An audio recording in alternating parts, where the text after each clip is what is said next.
اللهم إنا نحمدك ونستعينك ونستهديك ونثني عليك الخير كله.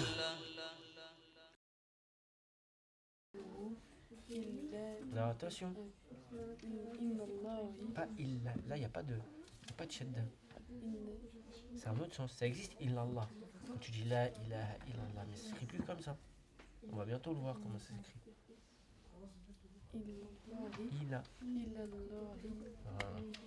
Voilà.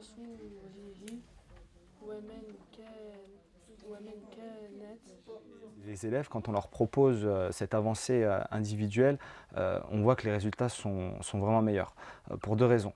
La première, c'est que l'élève, un bon élève, aura tendance à apprendre en une seule leçon peut-être 4, 5, 6 lettres.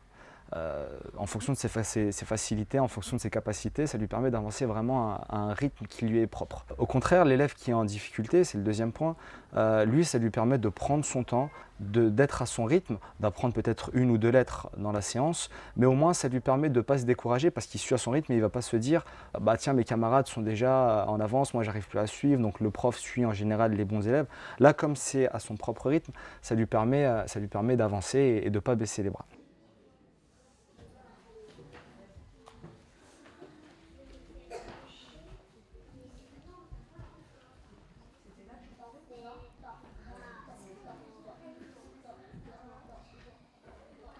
Dès que j'ai découvert le alif ba ta'bir, tout a changé. Tu l'enseignes facilement et ton élève, il apprend facilement, il est autonome dans son travail. Le retour des parents, donc les parents ils sont contents de ce livre. Le retour qu'on a des parents est très positif. C'est-à-dire que même eux se sont rendus compte que cette méthode était extrêmement bénéfique pour leurs enfants. Ça travaille à la maison avec les enfants et je vois que j'ai pas eu de retour pour dire pourquoi vous enseignez ce livre-là et pas d'autres livres. Tellement le livre il est bien fait que les enfants et que les parents ils ont rien à dire à part le retour, c'est des retours positifs. Quand on enseigne ce livre, parce que voilà, les enseignements sont sur 4 heures, c'est que c'est structuré d'une façon où l'enfant ne s'ennuie jamais. Sur une première partie où on leur apprend quelques lettres, ensuite ce petit groupe-là passe dans un atelier un peu plus ludique, donc il va réviser, il va apprendre ses lettres, où il va être sur du collage, du découpage, du coloriage, etc. etc. Et puis un troisième pôle où il sera plutôt sur des jeux qui lui permettront de travailler plus précisément l'écriture. Et donc le fait de tourner sur ces trois pôles-là, ça permet à l'enfant d'assimiler une même notion, mais vue sous différents angles, et ça fait que cette notion-là est vraiment bien ancrée en lui.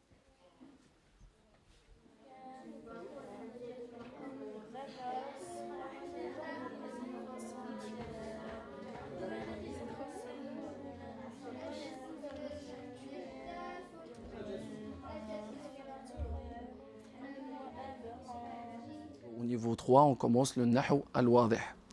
Et si je dois prendre exemple, et c'est par exemple al-Jumla al-Mufida, donc en fait, il va donner des exemples, et juste derrière, en fonction des exemples, il va les expliquer, et on pourra sortir la règle.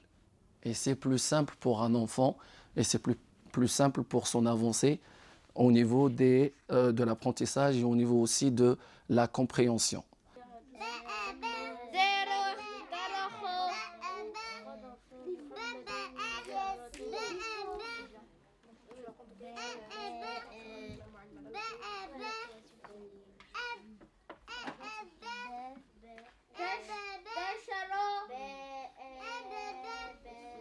Il y a des phrases, c'est facile à comprendre. D'accord.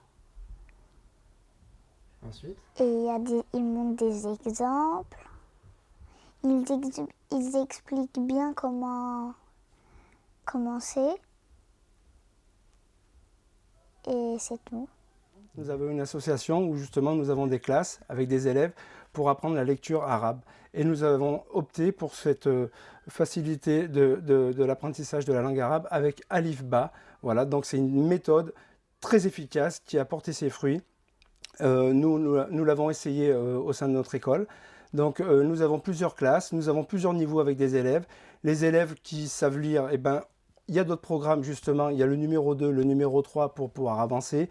Mais pour tous ceux qui ne savent pas lire et qui débutent, ou alors qui auront quelques notions, en fait, Cette méthode-là est vraiment très très très efficace et elle a porté ses fruits parce que chez nous, nous avons des enfants qui débutent, qui sont bien avancés et ils sont dans la même classe. Donc on ne fait pas de différence et le professeur adapte ce programme en fonction de chaque élève.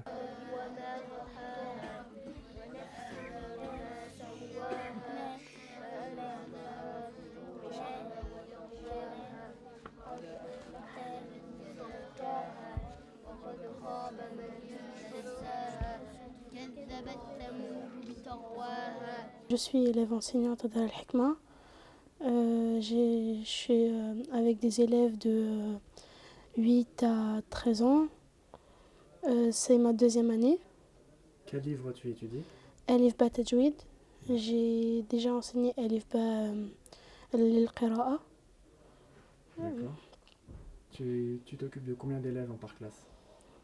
Une quinzaine d'élèves et avec un professeur, donc j'ai la moitié de la classe. Quel est l'avantage d'avoir dans la classe un élève enseignant, en plus du professeur? Le professeur, il explique le cours et l'élève enseignant, comme il connaît déjà le cours, donc il lui répète, il lui fait encore mieux comprendre. L'élève, il apprécie. Des fois, il fait des exercices avec l'élève enseignant. L'élève enseignant le corrige et le professeur il lui fait passer dans des nouvelles leçons. Les élèves ils ont plus de facilité avec l'élève enseignant que le professeur parce que l'élève enseignant il est un peu moins âgé que le professeur. Les élèves ils s'améliorent plus rapidement avec un petit professeur et un professeur parce qu'il y a un meilleur suivi.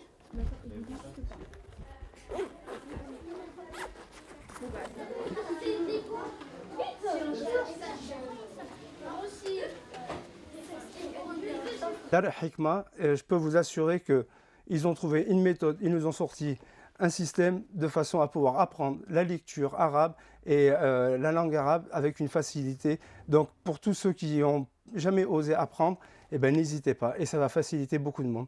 Barakallahu fikum, salam alaikum wa rahmatullah et bonne lecture et bon apprentissage de la langue arabe.